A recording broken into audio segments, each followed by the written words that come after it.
Hi everyone, thanks for joining us today for our 30 on Thursday webinar, Office 365 Teams versus Office 365 Groups, 5 tips to help you make the right choice. Just a little bit about Protiviti before we get started. We are a global consulting firm that serves more than 40% of the Fortune 1000 and Fortune Global 500 companies. We are a full-service enterprise content management team and have helped hundreds of clients realize the true value of Microsoft, SharePoint, and Office 365. Our 30 on Thursday webinar series is a bi-weekly webinar series where we talk all things SharePoint, Office 365, and enterprise content management. Our next webinar will be on January 26th, where SharePoint MVP Liam Cleary will be talking about Power Apps Forms for Office 365. You can register for that webinar and see our full event schedule on our website. We are hosting Office 365 Migration Roundtables. These are complimentary events in local areas. You can see the full schedule on the screen. You can learn more and register for any of these complimentary events on our website.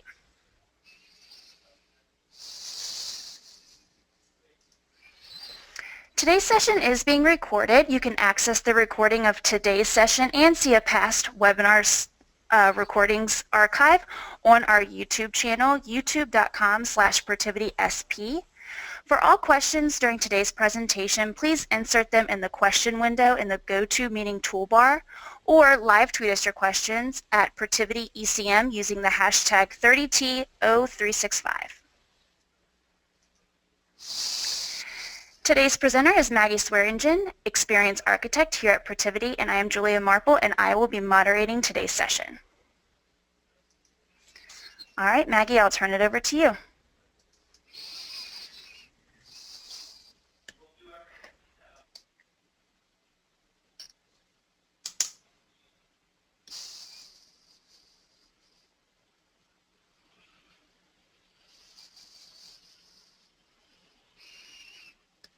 Hi everyone, how are you this afternoon? Julia, can you give me a thumbs up? Can everybody hear me okay? We can hear you. We're waiting to see your screen. Okay, great. Might take another second here.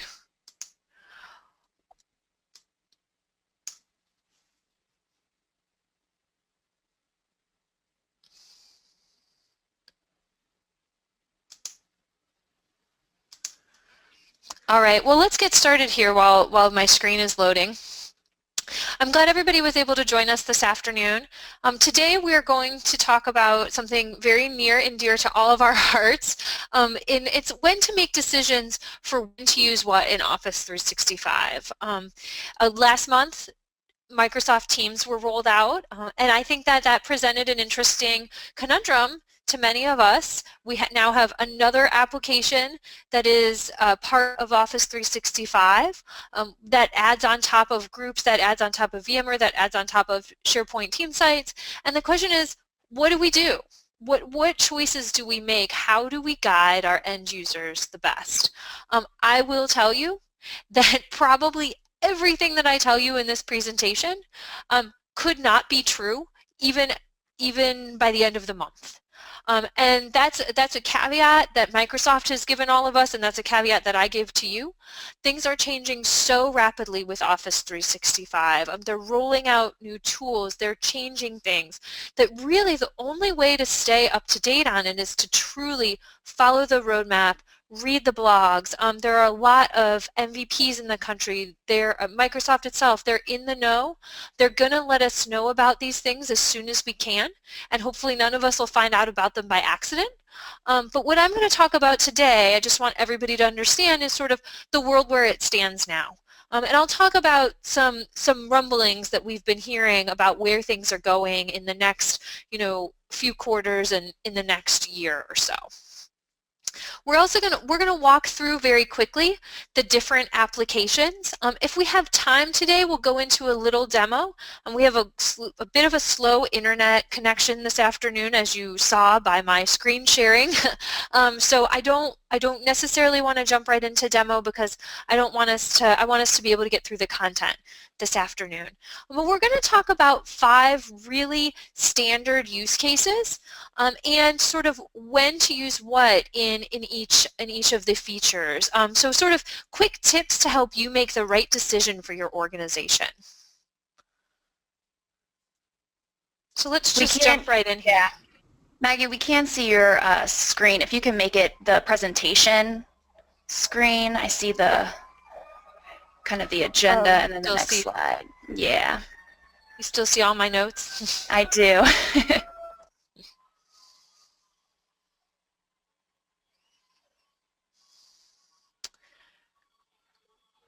Great. Well, everybody should be seeing the group features slide right now. There it goes. It's adjusting to the right size. So I want to talk a little bit about groups. Groups came out last year.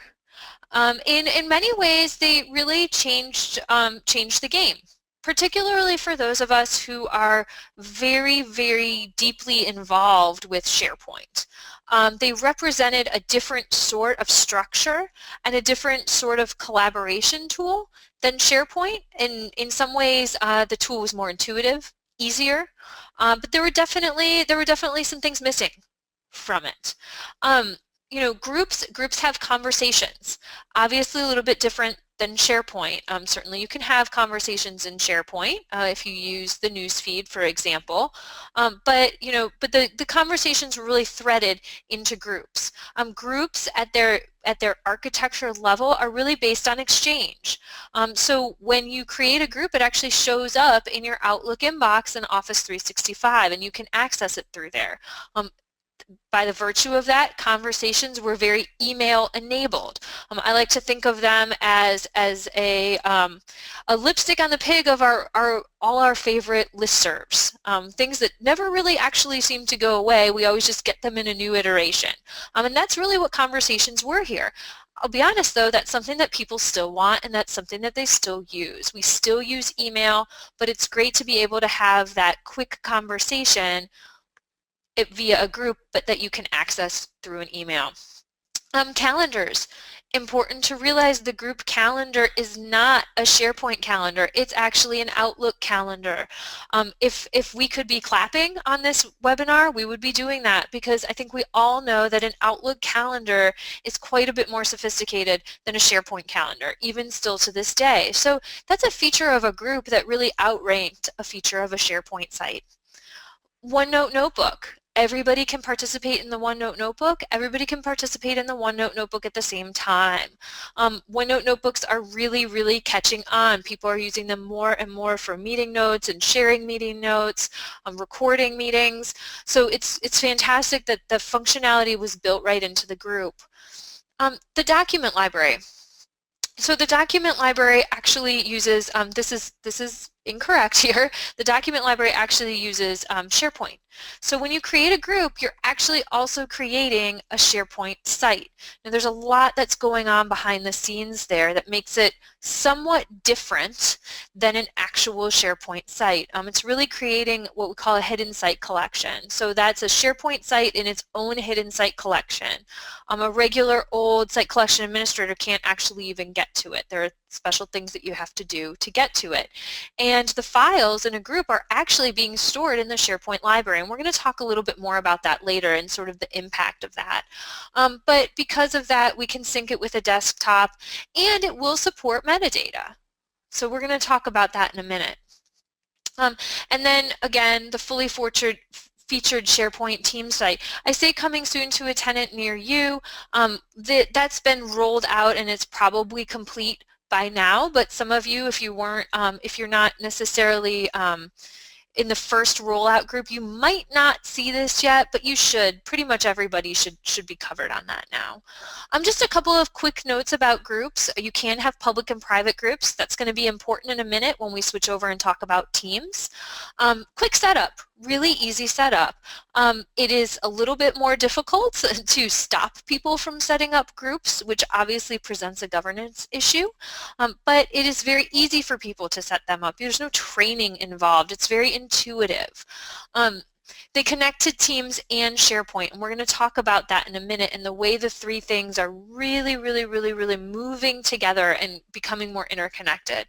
And probably one of the biggest bonuses of groups right now is that you can share externally. So you can start a group and you can share that group with external people. They do not have to have an Office 365 account. They don't even need to use a Microsoft account to log in.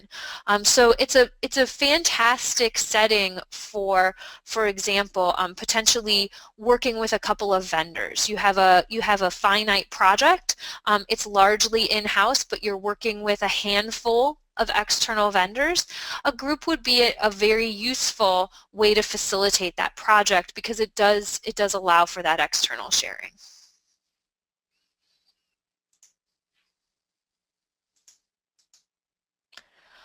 Yammer, I don't want to lose sight of it. 3 years ago, Yammer was the talk of the town. Everybody was yammering about it. Ha ha. I'm sure you're all laughing. It's kind of gotten pushed to the wayside, and I think a lot of the questions at Ignite were, what's going to happen to it? Is it going to go away? The answer is no, not right yet. Probably it still has its uses. It does have conversations, so just like groups, it has conversations. So that's one of those points where a lot of you are thinking, well, should I use X or should I use Y? There are other factors that would play into that, but they both have a conversation feature. Notebook. Again, both have a notebook. It is not a OneNote notebook. It is just a notebook that's built into Yammer. So think of it, as the same functionality more or less, but just a completely different application. That would be important when you're making your decision about which one to use. If you're dependent on the OneNote integration, then a Yammer notebook isn't going to really do it for you. File storage. You can store files. It's very vanilla. It's very simple. You can upload documents. You can link to them from conversations. They do have a very nice feature, a very nice preview feature, excuse me. But by and large, you can't do workflow with them. You can't add metadata to them, not extensive metadata anyway. It's a very simplistic file storage method.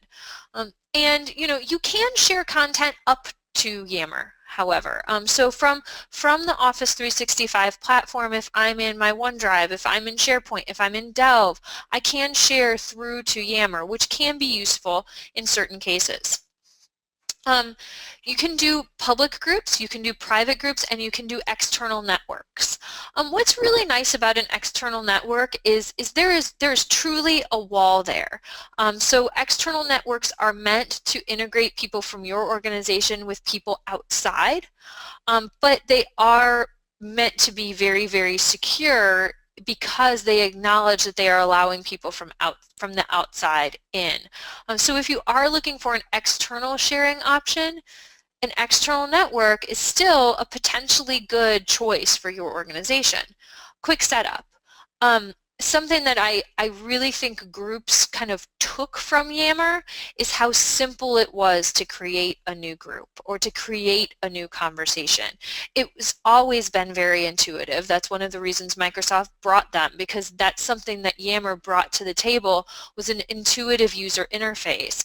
Groups definitely borrowed from that, but Yammer instituted it. So, that hasn't gone away and that's still there. If you have a situation where you have a learning curve with your users, you want to consider that and how simple this is to use, because it's very much like other social, if you will, applications that we use today. And one of the biggest selling points to Yammer still, in my opinion, and of course this is going to change, this is absolutely going to change, is the multilingual options. If you are in a situation where you need translation, Yammer is still a very, very good choice for that. Excellent translation, a lot of different languages. I cannot rattle off all of them, but let's just say a lot. And so it's a very, very good choice if that is a specific business need of your organization.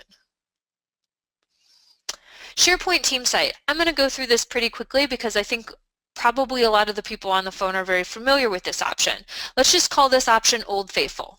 It's there, it's been improved, it still has that hard wiring that we've come to know and love.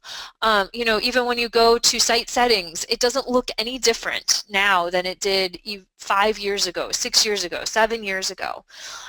You know, some things to point out though with regard to the SharePoint team site, if you really need data recovery, compliance and retention policies, security, if you need very strict administration and very thorough administration, a SharePoint team site is very likely still one of the better options for you because it does have all of that. It has everything that we've come to be very, very used to with SharePoint. It certainly, in many ways, has made SharePoint, I think a lot of us feel sort of restricted and complicated, but if you need to make use of some of those restrictions and complications, they're still there for you. And I think that that's really important to understand.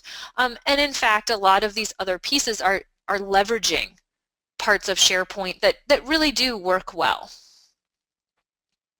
And then Microsoft Teams. Now, obviously, Teams is probably the one aspect of this conversation that most of you are the least familiar with. Teams are new. We're all still learning about Teams. Even, you know, MVPs are still learning about Teams. I think Teams are not quite all there yet. But the way many of the conversations are going and a lot of speculation is going is that eventually Teams are going to be it. Teams are going to be sort of the end game here, is that we're going to want people to be using Teams. Right now, that's not always going to be your best decision, and we're going to talk about some scenarios here in just a minute where you still might not choose Teams and you might make a choice of one of the other applications over Teams. But I think it's important to point out that a lot of experts in the field and a lot of people who are hearing conversations go on about these applications say that it's really, hopefully, moving all toward Teams. Now, how many times have we all heard that? So, you know, take it for what it's worth, but consider that. All right, so tip number one, let's talk about the use case for external sharing, right? External sharing is probably, it's the number one question I get from organizations. Which I need to share to so-and-so, which application should I use? I didn't include, well, I included OneDrive in this conversation. This is actually the only conversation we're gonna also include OneDrive in. So you'll see I have sort of a red, yellow, green feature here. The next several slides follow that. Basically, what we're gonna talk about here is green means yes. This works for that, and this would be a good choice for that. Yellow means, yeah, it'll work, but there's very specific use cases for it. And red means, no, it doesn't work yet. Now I say yet because you'll notice Microsoft Teams is red here, okay? That is going to change. I can't tell you when, but it is absolutely on the path to change to allow for external sharing, because that is, in this day and age, a crucial business need. Not everything happens within your organization anymore. And we don't necessarily want external sharing to be limited to email, obviously, going forward. So that is red now. If that is tomorrow your business need, then Teams is not going to be the option for you. And I would strongly recommend going with a group or an external Yammer network. Now, what would be the difference between how you would choose which one to use? If you're talking about a large external audience, you know, I've worked with organizations where a specific use case would be that the external audience is a subsidiary. They've just purchased another company and they need to start gradually moving them in. That's a lot of people. Okay, and using an external network to facilitate that communication would be an excellent use for it. You wouldn't use a group for that, right? You wouldn't put all those people individually into a group. That doesn't make sense. Groups are meant to be project work sites, if you will, immediate things that people are working on that maybe you do need a little bit of external input, but eventually something is going to happen with the documents and with the process and with the people, and it'll go away and we'll all move on. Right? So that's when you would choose a group. OneDrive and SharePoint Team Site, those are in yellow. You can share externally with items on a SharePoint Team Site as long as it's enabled for you to be able to do so. There's a caveat there. If there's any need for a search or a profile, you're not going to get it because the person is not a licensed user. So that, that might be something that stops you there. OneDrive, as long as you're allowed to share externally through your OneDrive, you can. I really see that as a one-to-one communication. I'm working on a presentation with somebody. It's very, very large. We're not going to email it back and forth because we don't want to get caught in sort of a versioning trap, but it's really just one or two other people. We won't need a whole group for that. It lives in somebody's OneDrive, and we all have access to it and all share it. Archiving conversations. So if you need to keep track of these conversations over the long term and you need them to be searchable, Yammer right now is still your best option for that. The search in Yammer is very good. You will see any note from any conversation from any group that you're a member of as long as the group still exists. That's all tracked, and it's searchable, and it gives very nice quality search results. You can sort of mimic this with a SharePoint team site. For those of you who are familiar with the newsfeed, you can get search results from a newsfeed. So it might be a conversation that went on a long time ago, but you can still get it to show up in search results.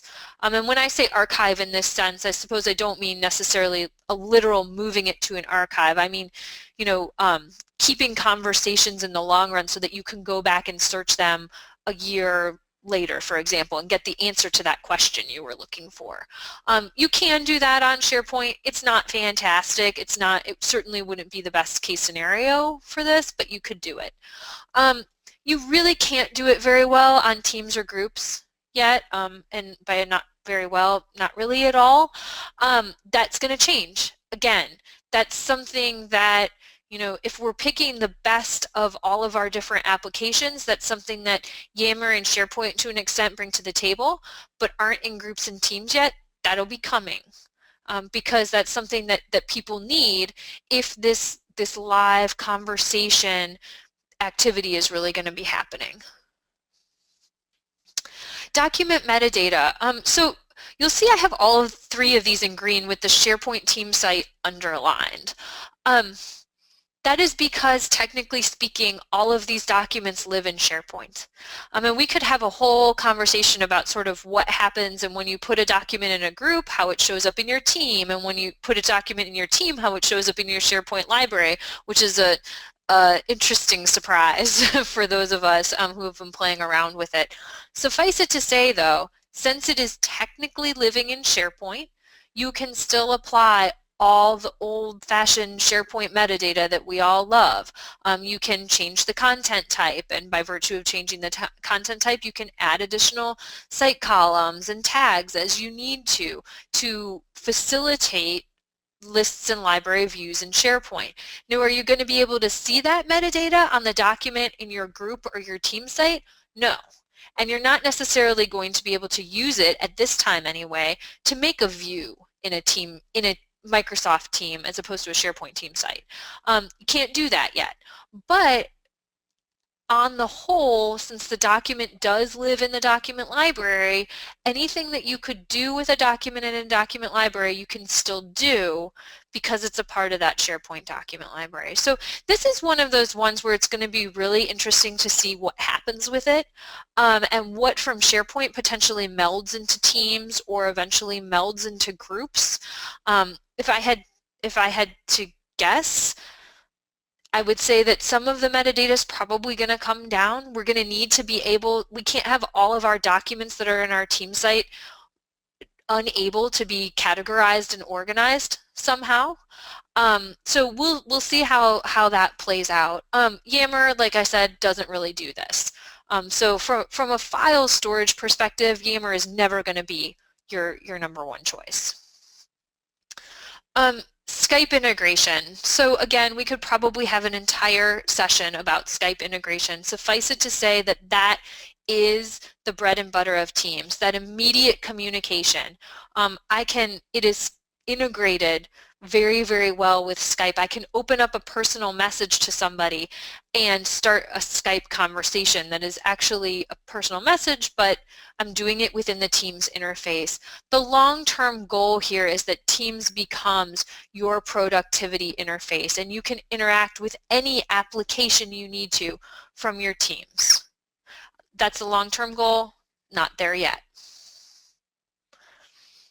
And project planning. I purposely put this one out because this is very interesting. For those of you who joined the groups and planner 30 on Thursday back in the fall, we talked a lot about how when you create a group, you're actually creating a planner site. And planner is, let's call it Microsoft Project Lite. Right? It has some really pretty dashboards, some simple swim lanes that you can assign tasks. For those of us who vomit in our mouths when it comes to Microsoft Project, Planner is a really, really great option for us.